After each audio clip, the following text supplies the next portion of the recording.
සුබ දවසක් ප්‍රාර්ථනා කරනවා. ඉතින් ඔයාලා බලන වෙලාවේදී මොකද්ද මේ වීඩියෝ එකෙන් අද මම කියන්නේ යන්නේ කියලා. ඉතින් වීඩියෝ එකට එන්න කලින් මතක් කරන්නම් මේ වගේ අලුත් අප්ඩේට්ස් එක්ක එන වීඩියෝස් ඔයාලට අවශ්‍යයි නම් අපේ channel එක subscribe කරන්න, bell icon එක all එකට change කරගන්න. එහෙම වුණොත් හැම වීඩියෝ එකක්ම දාන සැනින් ඔයාලට බලන්න පුළුවන්. හරි. මුලින්ම කියන්නම් මේක හැමෝටම වටින වීඩියෝ එකක්. ඒ හින්දා හැමෝටම share කරන්න පුළුවන්, හැමෝටම share කරන්න මේක බලන්න. මොකද ඒක ඔයගොල්ලන්ට ගොඩක් වැදගත් වෙයි. හරි අපි එහෙනම් කතා කරමු. රයිට්. ඉතින් මම මේ අද ඔයගොල්ලන්ට කියන්නේ වැදගත්ම දෙයක්. ඔයාට QR එකක් ඔයා කලින් ඩවුන්ලෝඩ් කරගත්තා නම් ඔයාටම කියලා හදපු. ඒ කියන්නේ ඔයා කලින් සැරේ QR එක ඔයා ඩවුන්ලෝඩ් කරලා දැන් තියෙන්නේ. හැබැයි ඔයා සෙට් එකට ගියොත් ඔයාගේ QR එක වැඩ නැහැ. ඔයා කලින් ඒ QR එකකින් පෙට්‍රල් ගහලා තියෙනවා. නමුත් ඔයා අද හෝ ඊයේ ත්‍රෙඩ් එකට යද්දි ස්කෑන් කරපුවාම වැඩ කරන්නේ නැහැ. ඒකට හේතුවක් තියෙනවා. ඉතින් ගොඩක් කට්ටිය ආපහු තෙල් ගහගන්න නැතුව ආපහු තමන්ගේ ගෙවල් වලට එනවා. හරි. ඒක මෙන්න මෙහෙම හේතුවක් හින්දා තමයි වෙලා තියෙන්නේ.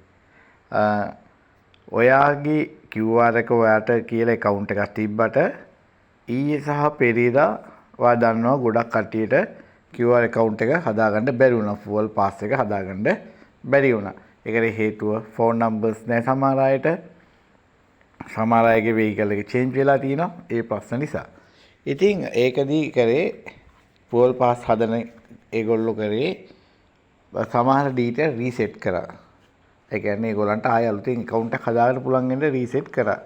එතන මේ reset එක කරද්දී සමහර අයගේ account හැදිලා තිබ්බ කලින් හදලා තිබ්බ account උත් ගොඩක් delete වෙලා තිබ්බා.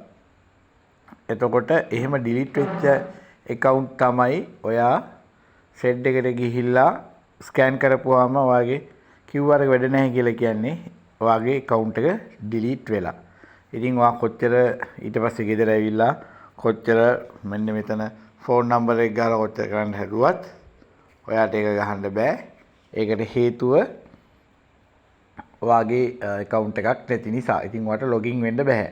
ඉතින් ඒක නිසා ඔයා ඒතකොට කරන්න ඕනේ එතනදී ඔයාගේ scan උනේ නැත්තම් ඔයා අලුතෙන් account එකක් හදන්න. අලුත් account එකක් හදන්න ඔයාගේ වාහනේ details ඔයාගේ phone number එක ඒ ටික දීලා අලුතෙන් එකක් හදාගෙන QR එක download කරලා ගන්න. ඉතින් ඒක account එක හදන්න තේරෙන්නේ නැත්නම් මගේ කලින් වීඩියෝ එක තියෙනවා. ඔයාට ඒක බලලා account එකක් හදාගැනීමේ හැකියාවක් තියෙනවා. හරි. ඉතින් ඔයා එතකොට සෙඩ් එකට යනකම් ඉන්න ඕනේ මේක වැඩ කරනවද නැද්ද කියලා බලන්න. ඔයාට පුළුවන් ගෙදර ඉඳන්ම වැඩ කරනවද නැද්ද කියලා බලන්න. ඒක බලන්නේ මෙන්න මෙහෙමයි. ඔයාගේ මෙන්න මේ දැන් fuelpass.gov.lk වෙබ්සයිට් එක තියෙනවනේ. ඔයා වෙබ්සයිට් එකට ගිහිල්ලා ඔයාගේ ෆෝන් නම්බර් එක ගහලා OTP අංකය දීලා බලන්න. එතකොට ඔයාට ඔයාගේ පාස් එක ඇතුළත පෙන්නනවා නම් ඒ පාස් එක වෙනසක් නැහැ. ඔයාට QR පාස් එකකින් පෙට්‍රල් සෙඩ් එකකින් පෙට්‍රල් ගන්න හෝ ඩීසල් ගන්න පුළුවන්. මෙතන ඔයා ලොගින් වෙන්න හදද්දී ඔයාට එකක් පෙන්නනවා නම් ඔයාගේ account එක ගොඩක් වෙලාවට delete වෙලා. එහෙනම් ඔයා කිසි ප්‍රශ්නයක් නැහැ. මොළේ ඉඳලා ආයෙ හදාගන්න ඔයාට අලුත් QR එකක් download කරලා ගන්න පුළුවන්. ඉතින් මේක ගොඩක් කට්ටිය දන්නේ නැහැ. ඒගොල්ලෝ බලනවා සෙඩ් එකකින් කොහොමද ඒ ස්කෑන් වෙන්නේ නැත්තේ. සෙඩ් එකේ ප්‍රශ්නයද සමහර අය සෙඩ් එකත් එක්ක රන් වෙනවා ඒගොල්ලන්ගේ ස්කෑනර් එකේ ප්‍රශ්නයක් කියලා. ඉතින් ඇත්තට මෙහෙම නෑ. මේක හැමෝටම share කරන්න මේ detail එක පුළුවන් හැමෝම අතර බෙදා ගන්න. එහෙනම් අපි අලුත් දවසක අලුත් වීඩියෝ එකක් එක්ක හම්බෙමු.